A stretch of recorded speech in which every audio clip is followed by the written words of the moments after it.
Let's start with HHS. What's HHS warning us about?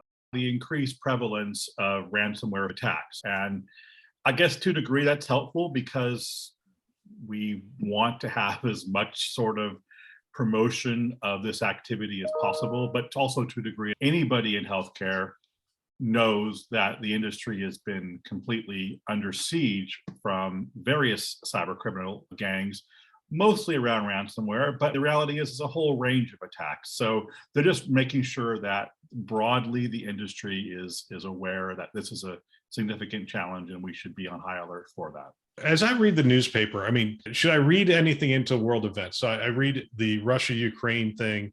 I read North Korea firing missiles. I read China sort of saber rattling and testing the United States. Does any of that sort of precede anything that's going to go on in the cybersecurity space, or is it less nation state and more crime family kind of things? If I'm a listener to this podcast and I'm thinking about, hey, am I vulnerable to a nation state attack?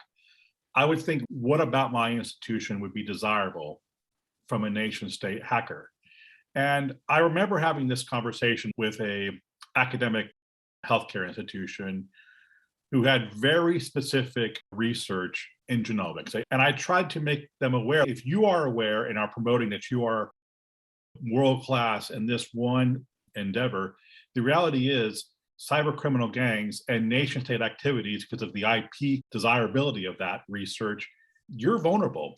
And lo and behold, when we analyzed their academic health system, a significant proportion, like exponentially higher, of all their attacks were going into a very small portion of this institution where they were doing this research. So back to your question, for a world event and nation state actors, if you have something that you think is valuable, the bad guys have probably figured that out and you are a target.